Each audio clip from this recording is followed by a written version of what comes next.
नमस्कार, मैं हूं नीलू। तो ईरान के परचीन में दो धमाके हुए हैं। बड़ी खबर यह है कि ये धमाके किस तरह के धमाके हैं। क्या वहां पर किसी तरह से अमेरिका की ड्रोन सर्वेलेंस कर रही थी, यानी वहां पर किसी तरह से जासूसी करने का प्रयास कर रही थी? क्या उसे मार गिराया गया है? पहले तो आपको बताते हैं परचीन के बारे में कि परचीन है क्या और क्यों आखिर इतना महत्वपूर्ण ईरान के लिए माना जाता है। तो देखिए, न्यूक्लियर फैसिलिटी, यानी कि कहा यह जाता है कि यहाँ केमिकल वेपन्स भी हैं, यहाँ पर बैलिस्टिक मिसाइलें भी रखी गई हैं। यहाँ तक कि वेस्ट ये भी कहता है कि हो सकता है कि यहाँ पर न्यूक्लियर टेस्टिंग भी अंडरग्राउंड तरीके से की जाती है। इसलिए बड़ा रहस्यमय है ईरान के लिए और वेस्ट के लिए भी कि यहाँ आखिर होता क्या है। लेकिन जब दो धमाके यहाँ पर हुए हैं, उसके बाद से बताया जा रहा है कि क्या ये युद्ध की पहली आहट है। जिस तरह से अमेरिका ने ईरान को चारों तरफ से इस वक्त घेर रखा है, उसको लेकर ये बड़ी खबर आ रही है। तो पहली खबर ये आ रही है, पहली बात ये आ रही है कि क्या वहां पर कोई अमेरिकी ड्रोन था जो सर्विलांस के जरिए वहां पर जासूसी कर रहा था, जिसे ईरान ने मार गिराया है। इस तरह की खबर भी सामने आ रही है। इसके बाद यह भी कहा जा रहा है कि हो सकता है यहां पर कोई न्यूक्लियर टेस्टिंग की गई हो, इस तरह की बात भी सामने आ रही है। तो ये कयास लगाए जा रहे हैं कि अब ईरान भी पूरी तरह से तैयार है और जो एक पूरी तरह से ईरान को घेरने की अमेरिका ने जो कोशिश की है, अलग अलग जगहों पर डिप्लॉयमेंट ईरान के आसपास किया गया है, उसे अब किसी तरह से बख्शा नहीं जाएगा। यानी ईरान पूरी तरह से तैयार है। लेकिन अगर बात की जाए, कुछ ऐसी बातें सामने आ रही है जिसमें कहा यह जा रहा है कि जब जून में 12 दिन का युद्ध हुआ था, उस वक्त अमेरिका का एक बोइंग जो कि जासूसी करता है अमेरिका के लिए, इसका नाम है TC-135W, जिसका डिप्लॉयमेंट कतर में किया गया है। जी हां, इसका डिप्लॉयमेंट कतर में किया गया और ठीक इससे पहले जब 12 दिन का युद्ध हुआ था, उस वक्त भी इसके डिप्लॉयमेंट के बाद ही युद्ध की स्थिति यानी B-2 बॉम्बर से ईरान के परमाणु ठिकाने को निशाना बनाया गया था। तो अब इसका भी कतर में उतरना एक बड़ा महत्वपूर्ण माना जा रहा है कि हो सकता है यहां से अब एक तरह से कह लीजिए कि अमेरिका पूरी तरह से तैयार है। लेकिन यह भी कहा जा रहा है कि अमेरिका की तैयारी तो पिछले 4-5 दिनों से दिखाई दे रही है, लेकिन आखिर अमेरिका इतना रुका हुआ क्यों है, अपने आप को थामे हुए क्यों है, क्या वजह है, क्या सोच रहा है अमेरिका? एक और बात सामने आ रही है। देखिए, अमेरिका ने तो अपना पूरा एक व्यू रचना कर लिया है ईरान के आसपास। जिस बताया जा रहा है कि जो उनका बड़ा USS अब्राहम लिंकन है, वो बिल्कुल मिडिल ईस्ट में ऐसी जगह पर खड़ा है जहां से ईरान को निशाना बनाया जा सकता है। लेकिन अब ईरान ने इसका तोड़ भी निकाल लिया है। ईरान ने कुछ ऐसे बोट्स बनाए हैं, अनमैन्ड बोट्स, जिसको कहा जा रहा है सुसाइडर बोट भी इसे कहा जा रहा है। जिस तरह से सुसाइडर बॉम्ब होता है, उसी तरह से सुसाइडर बोट है। 300 इसकी बताया जा रहा है कि करीब 300 ऐसे सुसाइडर बोट्स हैं जो कि बिल्कुल जो USS अब्राहम लिंकन है उसके कुछ दूरी पर ही खड़ी है।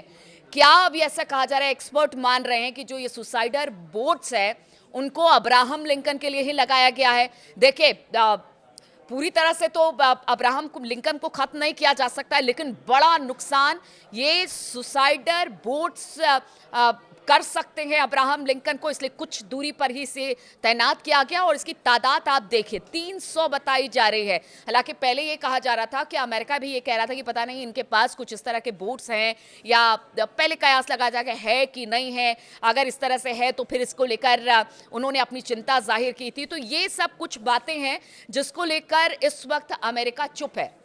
दूसरी तरफ एक और खबर आ रही है कि जो चीन के कुछ लड़ाकू विमान है, पिछले कुछ दिनों में हमने देखा कि किस तरह से चीन बिल्कुल ईरान के साथ खड़ा है, अमेरिका को चुनौती दे रहा है। और कहा यह जा रहा है कि जब उसके विमान ईरान के पीछे खड़े हैं तो ये ऐसे विमान हैं जो कि अमेरिका के अंदर तक घुसकर वार कर सकते हैं। उनकी मिसाइलें हैं जो कि ईरान को प्रोवाइड की जा रही है। तो एक तो देखिए, आप अब्राहम लिंकन को निशाना बनाने के लिए वहां पर 300 बोट खड़े हैं जो कि अनमैन्ड है, उसमें कोई भी नहीं है, वो जाएगा, टकराएगा और उससे भारी नुकसान होगा अब्राहम लिंकन को। ऐसे 300 बोट हैं। दूसरा बताया जा रहा है कि जो 2 धमाके हुए हैं परचीन में, वो भी एक बड़ी बात है, कि ये दो धमाके क्या वाकई जो अमेरिका के ड्रोन हैं उनको मार गिराया गया है? क्योंकि देखिए जो ऑर्बिटल ड्रोन इसे कहा जाता है, जो कि सिर्फ निगरानी करते हैं, जासूसी करते हैं, और जिस बात का जिक्र हम कर रहे थे कि 500 से ज़्यादा फाइटर प्लेन इस वक्त अमेरिका के हैं, और अब तो अमेरिका ने कतर में बोइंग सर्विलेंस विमान यानी कि TC-135W को भी उतार दिया है। लेकिन सबसे बड़ी बात यह है कि अभी भी अमेरिका रुका हुआ है, थमा हुआ है, क्योंकि ईरान ने जिस तरह की चुनौती उसके सामने रखी है और चाइना का उसका साथ में आना, कह सकते हैं कि अमेरिका को भी लग रहा था कि हमला कर दिया जाए, क्योंकि बार बार अमेरिका ये कह रहा है कि हमें ईरान को डैमेज नहीं करना है, ईरान में नुकसान नहीं पहुंचाना है, सत्ता परिवर्तन करना है।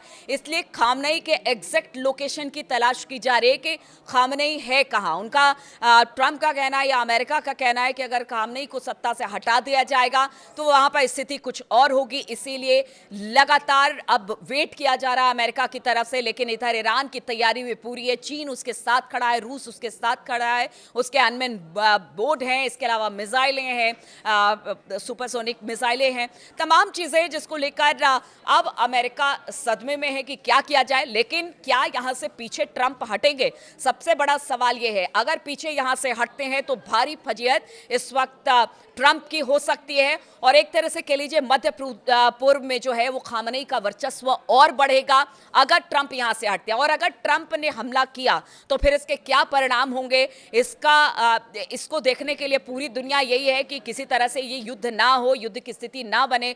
लेकिन अब ये आन बान शान की लड़ाई हो गई है, ट्रंप के लिए भी, खामनेई के लिए भी। और खामनेई का भी ये कहना है कि देखिए ईरान को कोई नुकसान नहीं पहुंचा सकता है। देखिए अभी मिड टर्म चुनाव भी है अमेरिका में, और ऐसे में ट्रंप की किस्मत दांव पर लगी हुई है। ट्रंप पहले ही बहुत वजीहत अपने ही घर में झेल चुके हैं, बाहर भी झेल चुके हैं। तमाम देशों से उनके जो ताल्लुकात है धीरे धीरे खराब होते चले जा रहे हैं। अभी कल ही हमने देखा किस तरह से एक मेगा ड्रिल भारत और EU के साथ हुई है। अब ऐसे में अमेरिका अगर यहां से पीछे हटता है तमाम दावपेच के बाद, तो फिर अमेरिका का होगा जो एक क्या होगा, वर्ल्ड पावर बनने का उनका जो एक सपना था, क्या वो धाराशायी ट्रंप के इस तरह के हरकतों से होगा? और अगर ट्रंप हमला करते हैं ईरान में तो फिर इसके क्या परिणाम होंगे, पूरी दुनिया इसे अब देखेगी, और पूरी दुनिया इंतजार करे कि आखिर इस तरह की जो स्थिति मिडिल ईस्ट में बनी हुई है उसके क्या परिणाम निकलकर सामने आते हैं।